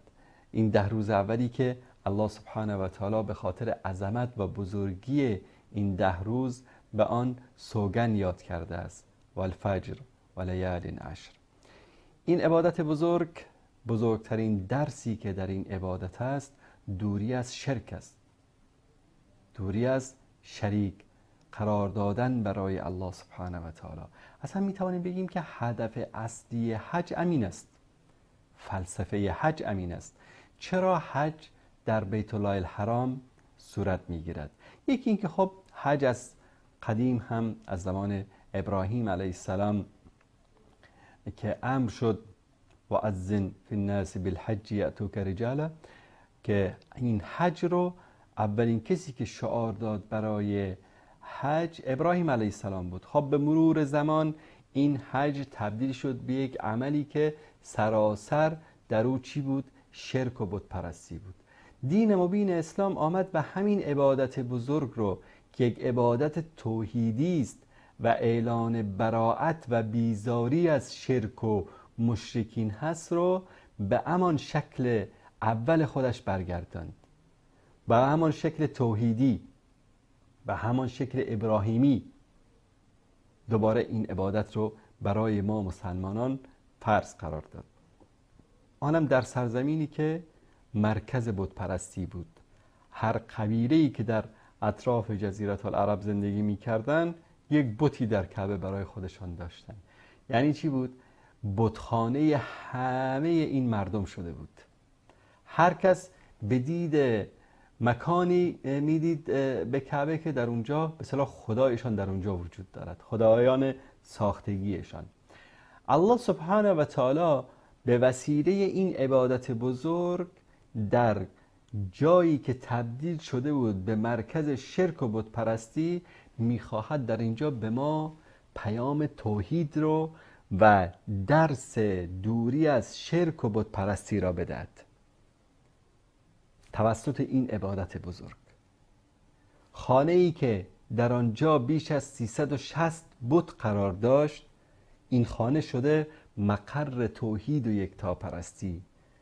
سرزمین منا و عرفاتی که در آنجا نمادهای بزرگی از بت پرستی و شرک وجود داشت تبدیل شد به سرزمینی که در وجب آن شعار توحید و یکتاپرستی داده میشد. پس حج نمادی است از توحید و یکتاپرستی، نمادی است از براءت و بیزاری و دوری از شرک و بت پرستی و خواستن غیر الله سبحانه و تعالی. زیرا الله سبحانه و تعالی میخواد به وسیله این عبادت ها در وجود ما این رو تجلی بکنه، این رو در وجود ما قرار بده که غیر از الله دادرسی ندارید. ببینید مثلا ما نماز میخوانیم، در هر رکعت نمازمون ما شعار میدیم که ایاک نعبدو، تنها و تنها تو را پرستش میکنیم، و ایاک نستعین، و تنها از تو یاری و مدد میجوییم. اما متاسفانه میبینیم طرف آمده هزاران دلار هم خرج کرده، احرامم بسته، در داخل بیت الله الحرام هست، کنار خانه خدا به اصطلاح، کنار بیت الله الحرام. شعارش چیه؟ یا زهرا، یا علی، یا حسن، یا پیر نقشبند، یا عبدالقادر گیلانی، یا علی. چرا؟ چون این هنوز از تعالیم اسلام بوی نبرده، شکل و قیافش، شناسنامش مسلمان است، اما هدف اسلام را نفهمیده. این که تو رو میگه که هر روز 5 وقت نماز بخوان و در هر رکعت سوره حمد رو بخوان و در هر باری که سوره حمد رو میخوانی با خدا تعهد بکن، با خدا عهد و پیمان ببند که ایاک نعبد و ایاک نستعین، بعد که السلام علیکم و رحمت الله، السلام علیکم و رحمت الله، یا علی. پس این اون ایاک نعبد و ایاک نستعین چی شد؟ کجا رفت این ایاک نعبد و ایاک نستعین؟ چون این اصلا فلسفه نماز و شعار نماز و به اصطلاح رسالت نماز رو نفهمیده، پشت سرش حج و روزه و زکات و اینها رو هم نفهمیده. حج اومده داره میگه لبیک اللهم لبیک لبیک لا شریک لک لبیک ان الحمد والنعمت لک والملک لا شریک لک. سلام سلام یا علی میبینمت. لبیک چی شد؟ این لا شریک لک چی شد؟ پس چرا میگید غیر الله؟ چرا داد میزنید، فریاد میزنید؟ از جا بلند میشه یا علی، یا مهدی، یا پیر. این مشکل است. این طرف اصلا هدف حج رو نفهمیده. الله سبحانه و تعالی در سوره نمل آیه جالبی است، میگه که اما یجیب المضطر اذا دعا. این مضطر، انسان درمانده، وقتی دعا بکنه کی به دادش میرسه؟ و یکشف السوء، و بلا و بدی رو از او دور میکنه. و یجعلکم خلفاء الارض، و شما رو چیکار میکنه؟ جانشینان در زمین بر پیشینیان قرار میده. اله مع الله، آیا با این الله اله دیگری هست؟ اول میاد چند سوال عقلی میپرسه، عقل شما رو مورد خطاب قرار میده. اما یجیب المضطر، کیست که در وقتی که تو درمانده شدی، وضعت خراب شد، هیچ امیدی برات باقی نبود، کیست که در اون وقت به دادت میرسه؟ الله. و یکشف السوء، بدی و بلا رو از انسان دور میکنه. اله مع الله، آیا با این الله پروردگار دیگری هست؟ مگه پروردگار دیگری غیر از الله وجود داره که شما کسی دیگری رو داد میزنید یا علی و یا فلان یا علان میگید؟ قلیلا ما تذکرون، چه کم پند میگیرید شما، چقدر شما نمک نشناسید، چقدر شما قدر الله را نمیدانید. رزق به شما داده، تندرستی بهتون داده، پول بهتون داده، به اصطلاح این همه اعضای بدنی که در هر کدومش هزاران شگفتی وجود داره به شما عطا کرده. بعد از اون میری به سراغ علی و حسن و فاطمه و ابوبکر و عمر و نقشبند و پیر و خواجه و فلان. چقدر ناسپاسی تو. اله مع الله، آیا با الله پروردگار دیگری هم هست که این اعمال رو بتونه انجام بده، بتونه به داد شما برسه؟ به خاطر همین است که تو در خانه الله سبحانه و تعالی اومدی، نان الله رو میخوری، رزق الله رو میخوری، از نعمتهای الله استفاده میکنی، بعد از اون میری غیر الله رو میخوانی. شما ولله مثل الاعلی در زندگی دنیا، مثلا این رو برای شما مثال بزنم، ما اومدیم، کسی اومده به ما خوبی کرده، خونه بهمون داده، مثلا پول خوب بهمون داده، ماشین خوب بهمون داده، منصب خوب بهمون داده. بعد ما بریم در همون خونه خوبه که اون بهمون داده، مردم رو جمع بکنیم یا جمع نکنیم. بیایم از اونجا به جایی که از این طرفی که این همه خوبی به ما کرده تعریف بکنیم، بریم از یک کسی دیگه تعریف بکنیم. بله خدا فلانی رو بیامرزه، خدا فلانی رو مثلا جنت نصیبش بکنه، فلان فلان، چرا این همه کمک کرده به مردم، به فلان اینا. خب این طرف حسابش خورد میشه، میگه من به تو این همه کمک کردم، من به داد تو رسیدم، من به تو خدمت کردم، تو رفتی جای دیگه داری از کسی دیگه اظهار سپاس میکنی؟ الله سبحانه و تعالی هم ولله مثل الاعلی هر گناهی رو امکان داره ببخشه، غیر از گناه کسی که نه تنها در درون خانهش در بیت الله الحرام، نه تنها در موسم حج، بلکه در عموم دنیا نعمت و رزق و روزی رو از الله میگیرن، داد و فریادشون برای حسن و حسین و علی و خواجه و پیر و فلان است، نذر و قربانیشون برای اونهاست. به خاطر همین است که میگه که ان الله لا یغفر ان یشرک به، خداوند نمیبخشه اگر کسی به اون شریک بیاره، و یغفر ما دون ذلک لمن یشاء، غیر از این هر گناهی رو الله امکان داره ببخشه. و من یشرک بالله فقد افترا اثما عظیما، کسی که به الله شرک میورزه، به الله مثل مانندی رو قرار میده، این مانند کسی است که در حقیقت یک افترای بزرگ، یک دروغ بزرگ، یک گناه بزرگ رو مرتکب شده. به جایی که نسبت بده به الله سبحانه و تعالی، نسبت داده به غیر الله سبحانه و تعالی.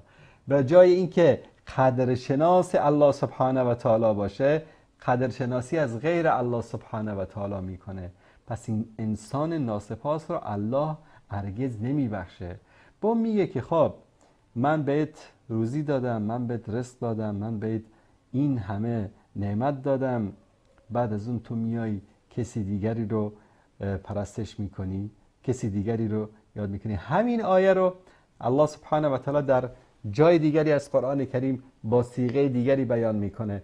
ان الله لا یغفر ان یشرک به و یغفر ما دون ذلک لمن یشاء و من یشرک بالله فقد ضل ضلالا بعیدا.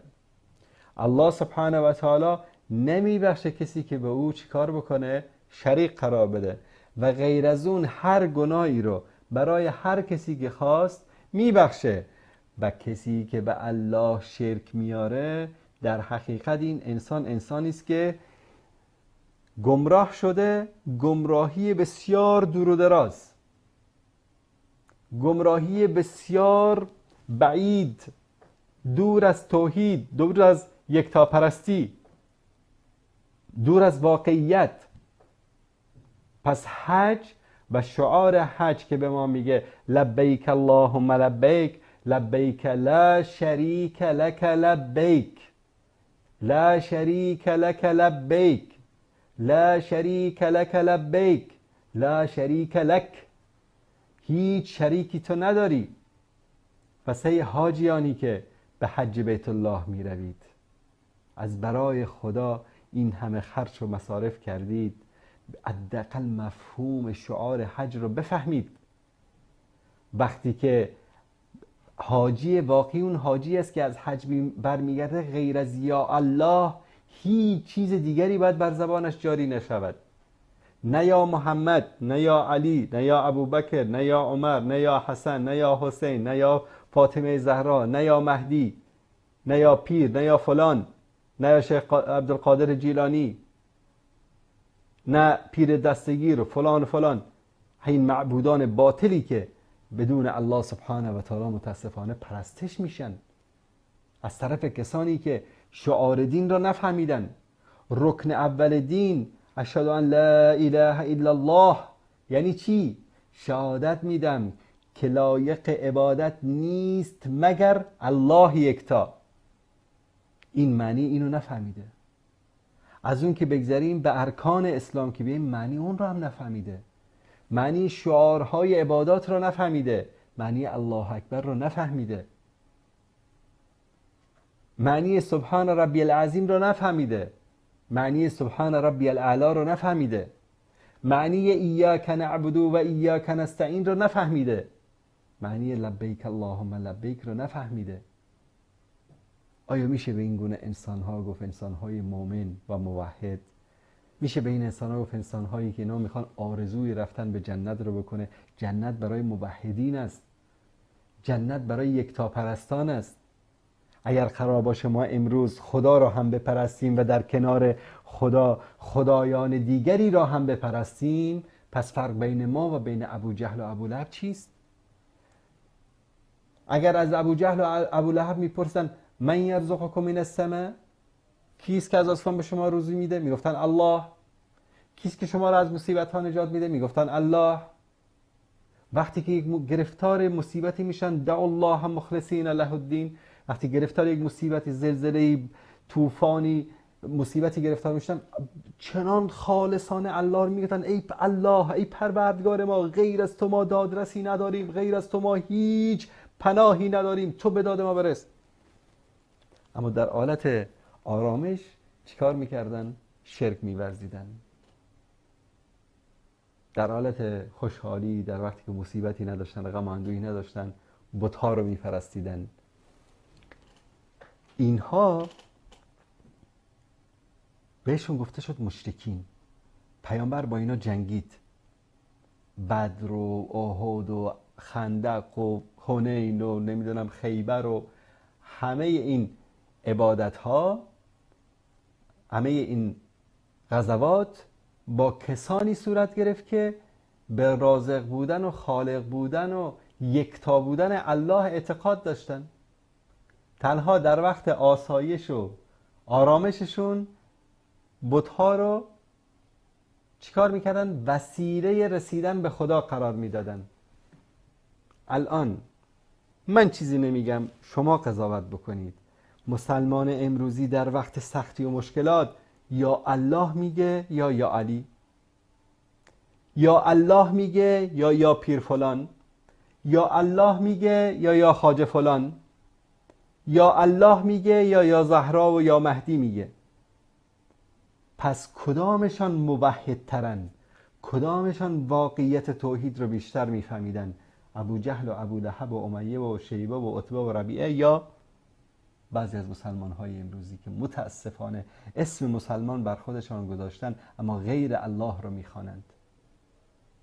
چون معانی این شعارهای توحیدی که در اسلام هست رو نفهمیدن، درک نکردن، به خاطر همین چیکار میکنن؟ غیر الله سبحانه و تعالی رو میپرستن، غیر الله سبحانه و تعالی رو به یاری و طلب میجوین، در حالی که الله متعال در سوره مائده آیه 72 میفرماید که انه من یشرک بالله فقد حرم الله علیه الجنه. کسی که به الله شریکی بیاره، غیر از الله اعتقاد داشته باشه که کسی دیگری میتونه در این دنیا تصرف بکنه، غیر از الله میتونه کسی دیگه فرزند تو رو شفا بده، غیر از الله میتونه کسی دیگه یک دانه گندم یا یک پوست پیازی رو برای تو بده، این انسان چی است؟ مشرک است. الله سبحانه و تعالی حرم الله علیه الجنه، جنت رو بر او حرام کرده، وارد جنت نمیشه. و مأوا النار، جایگاهش آتش است، یعنی دوزخ است. و ما للظالمین من انصار، و برای این ظالمین یعنی برای این مشرکین، ان الشرک لظلم عظیم، برای این مشرکین یاری دهنده‌ای نیست، یاری رسانی نیست، اینها کمک نمیشن، اینا از طرف الله سبحانه و تعالی کسی اینها رو کمک نمیکنه و الله به داد اینا نمیرسه. چرا؟ اینها مشرک بودن. چون که رسالت همه پیامبرا لبیک اللهم لبیک بوده، رسالت همه پیامبرا لا شریک لک بوده، رسالت همه پیامبرا این بوده که ان الحمد و النعمت لک و الملک. این پیام همه انبیا بوده.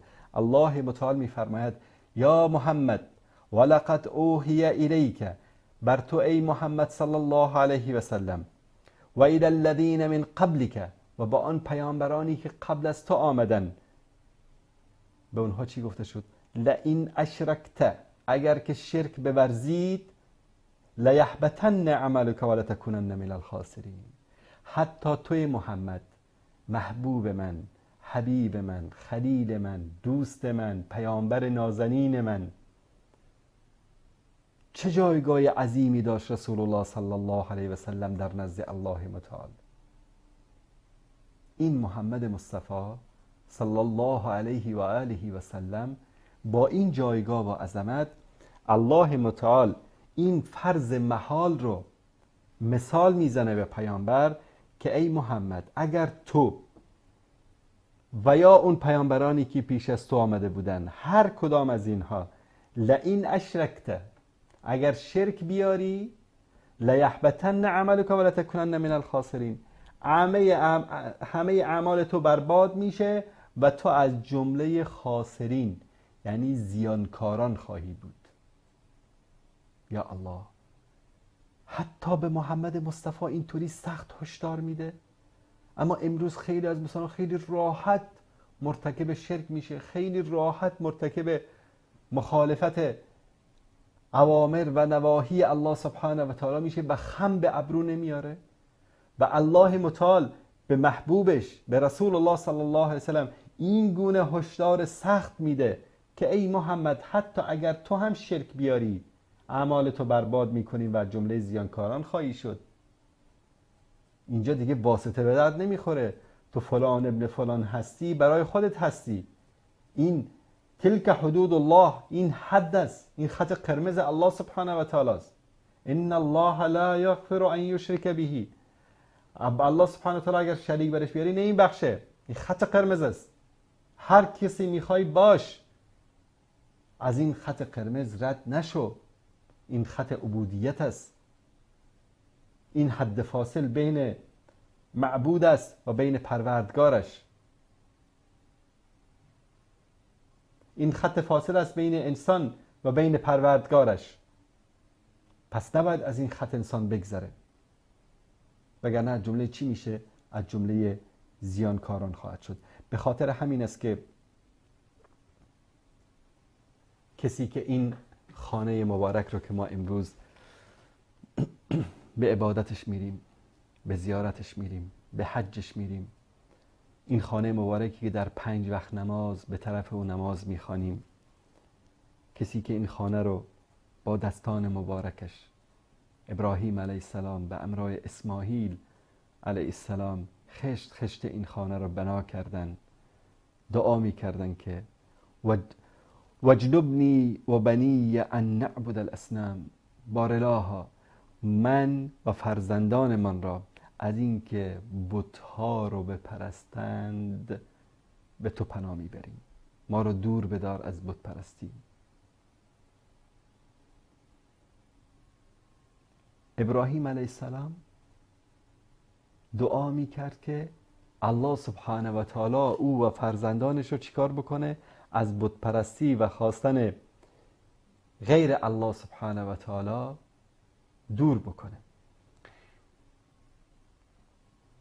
بعد از اون الله سبحانه و تعالی وقتی که ابراهیم علیه السلام این خانه رو ساخت، به ابراهیم علیه السلام گفت که وَأَذِّنْ فِي النَّاسِ بِالْحَجِّ يَأْتُوكَ رِجَالًا. ای ابراهیم، الان دیگه فریاد بزن، داد بزن، مردم رو دعوت بکن به حج بیت الله. ابراهیم علیه السلام تک و تنها، همسرش هست، فرزندش هست، پیر، درمانده، نه قبیله‌ای، نه زوری، نه ملکی، نه پادشاهی. یک خانواده 3 نفره در یک بیابان برهوت یک خانه ای ساختن به امر الله. و الله متعال میگه که ای ابراهیم، الان دیگه فریاد بزن، مردم رو دعوت بکن به زیارت این خانه. ابراهیم علیه السلام پروردگارا، کی رو صدا بکنم اینجا؟ ما خود 3 نفر هستیم، ما 3 نفر هستن اینو بنا کردیم. الله متعال میگه تو صدا بزن ای ابراهیم، ما این ندای تو رو، این نفس معطر تو رو، این فریاد توحید تو رو با این اکسیژن هوا آمیخته می کنیم. در اتمسفر زمین تا قیام قیامت هر انسان مؤمنی که دارای فطرت سالم باشد، وقتی از این هوا تنفس می کند، شوق رسیدن به بیت الله در وجود او و در درون او ایجاد می گردد. تو ندا بکن، رساندنش به ما. این پیامی است برای همه دعوتگران، برای همه علما و برای همه مؤمنان. شما زحمتتان را بکشید، دعوتتان را بکنید. به فکر این نباشید که والا من درس داشتم در زوم 1 نفر حاضر شد، من درس داشتم در مسجد هیچ کس نیامد، من در کلاس درس تفسیر یا عقیده یا فلان توحید رفتم 1-2 نفر بیشتر نبودن. مهم این نیست که چند نفر هستن. در اسلام تعداد مهم نیست، کثرت اعداد، سیاهی لشکر مهم نیست، ادای وظیفه مهم است. تا اگر ادای وظیفه بکنی مانند ابراهیم علیه السلام، ندای توحید را سر بدی، مهم این نیست که در اونجا هاجر است و اسماعیل و ابراهیم. مهم این است که الله متعال این پیام رو در ذرات خاک زمین، آب زمین، وجود همه انسان ها تا قیام قیامت قرار داده. داستان جالبی به یاد آمد به این مناسبت. میگن در اندونزی که از روستا رو این گروه های تبشیری نصرانی همه رو مسیحی کرده بودن، همه مسیحی شدن، غسل تعمید هم داده شدن، کلیسا براشون ساختن، مسجد هم کلیسا هم ساختن، مدرسه هم ساختن و خلاصه همه امکانات زندگی رو براشون مهیا کردن. روز آخری که دیگه همه این کارمندهایی که به اصطلاح اینها رو تو این مؤسسه تبشیری کار میکردن میخواستن با اینا خداحافظی کنن، یک جلسه بزرگی ترتیب دادن، اهل روستا رو آوردن، بزرگان، پیر و مرد همه اومدن، جوان و خانم ها همه حاضرن. خب گفتن که الان دیگه مدرسه هم براتون ساختیم، بیمارستان هم ساختیم، همه مشکلاتون هم حل کردیم، کلیسا هم که دارید، اینم کشیشتون. آیا آرزوی دیگری دارید که ما براتون فراهم بکنیم؟ چون ما میخوایم بریم یک روستای مسلمان دیگری رو مسیحی بکنیم. همه با هم یک صدا گفتن اگر لطف کنید ما رو به سفر حج هم بفرستید، دیگه هیچ آرزویی نخواهیم داشت. این شوق سفر حج در وجود همه هست، در درون همه انسان‌های مسلمان هست. این نتیجه امان ندای خالصانه ابراهیم است.